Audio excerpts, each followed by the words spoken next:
So it's supposed to be time for our big game of the week. This is not really the big game of the week. It's more like the interesting game of the week, if you will, with Ole Miss suffering their first loss over the weekend and then A&M having a hard time. Let's talk about it from both perspectives. Brad Logan from Inside the Rebels on 247, the Logan Media Network, and Believe in Ole Miss podcast, and Olin Buchanan, my partner on TexAgs. Hello, everybody. Thanks for joining us.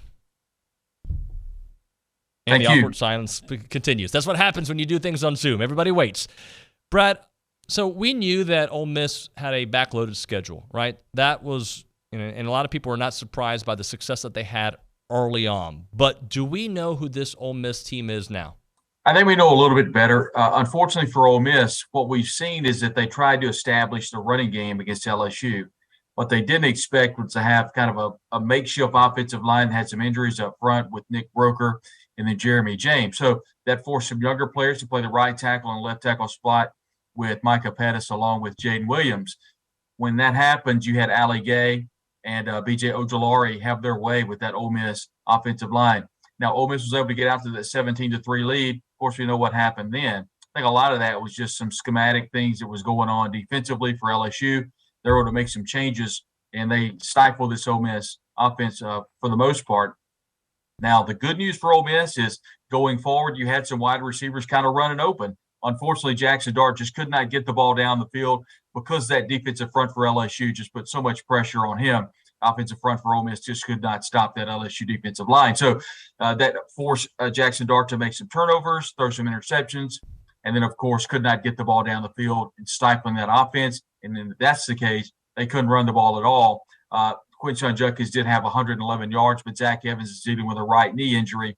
And that brings me to my next point, David and Olin. This team is just absolutely battered with injuries. So the question is who is Ole Miss going to be able to play both on offense and defense? And we can get into those injuries, but that's kind of going to be my question to you guys when we talk about A&M with so many suspensions, quarterback injuries there. Who's going to play for A&M? It's going to kind of be a hodgepodge on Saturday night in College Station, I'm afraid. Yeah, no doubt about that. OB, this is something we talk about on the show all the time. To me, it doesn't matter who A&M's playing. Like the games all have a similar feel. App State, Alabama, I don't know. It comes down to a couple mistakes, and this is who A&M is this year. And similar to Ole Miss, A&M has all kinds of injuries, but it doesn't really seem to matter who's in the game. You see a team that is very inconsistent. They don't protect the quarterback. The running game's been kind of hit and miss. And defensively, they have all kinds of trouble stopping the run. And against a team like Ole Miss, I think if you have an issue stopping the run, you're asking for trouble. I think A&M can manufacture a pass rush. I think their secondary is pretty solid. But the fact is, teams that aren't supposed to run have been able to run on Texas A&M. So when you go up against an opponent that's actually been running the ball effectively, I don't know how you go in there feeling optimistic. Brad, let's talk a little bit about what Lane's been able to do with this offense, because we think of Ole Miss a certain way, like they're going to go fast, they're going to spread you out, and sure, they run the ball, but really this year the run has established everything that they do. That's their identity.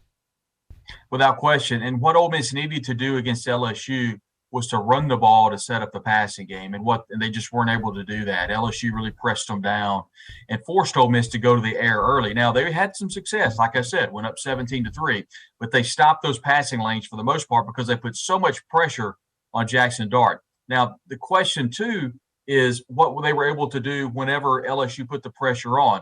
Dart was able to scramble, was able to get some positive yards scrambling around the ends, but what he did was he pressed. And when he pressed, he made mistakes. And I think in order for Texas A&M to have success against Ole Miss, they're going to have to bring the kitchen sink. That's exactly what LSU did. They put their secondary on islands, and Ole Miss had receivers running wide open, and Dart just could not get them the ball. At one point, it was 17-3, and Ole Miss was driving. Jonathan Mingo was running wide open down the middle, but there was so much pressure on Jackson Dart. He let the ball go and overthrew him for probably 5 or 6 yards, and that was kind of the tail of the tape the rest of the way. Also, Ole Miss is really struggling at the tight end position. Michael Trigg, the transfer out of USC, broke his collarbone, so he's out for the year. Casey Kelly is the tight end now, dropped a couple of big third down plays and also dropped a touchdown. So Ole Miss is really struggling at tight end right now. They don't have anyone that can come in and make big plays, specifically catching the football down the field, which puts more pressure on Dart as the quarterback. Olin, the problem for A&M defensively has been stopping the run. They've been a very good defense, limiting teams from scoring, but teams do gash them for the run. It's, when Mississippi State actually runs for, 140 yards against you, and we know that Mississippi State's running game is actually kind of just short passes. But in that game, it was traditional runs. And when you have a hard time stopping them, when Appalachian State runs on you like they did, especially in the second half, Alabama ran on them. Of course, that you can understand to a certain degree. But it's just been a weekly thing. And, again, sometimes it's against teams you're not expecting to have a lot of success running. So they've got to do a better job at linebacker. Having Andre White back for his second game, they did a little bit better job against South Carolina with Andre White back in the lineup. Been out since that season opener. Having him back, I think he's the linebacker with the best instincts, the best linebacking instincts against the run. So that helps. But they're just going to have to get better linebacker, make more plays up front in the line. But I have to believe that their safeties are going to be having to come. I don't know if Antonio Johnson's playing or not, but Damani Richardson, those guys are going to have to come up and help on the run. And as mentioned, that can create opportunities in the passing game. But if A&M can't stop the run, they're not going to be able to win. OB, I'm going to keep it with you here for a second because I feel like the narrative for Ole Miss is still being written. For A&M, it feels like we know who this team is. Just how bad is it going to be at the end of the year? Can they still rewrite their story? Sure. I think they can't rewrite it into what they hoped it would be this year. But is the potential there to go on a run and get into a bowl game and salvage the season? Yeah, you look at a Florida team. I think A&M has a great chance to beat them in College Station. I look at Auburn. I think A&M has a great chance to beat them. They're going to beat UMass.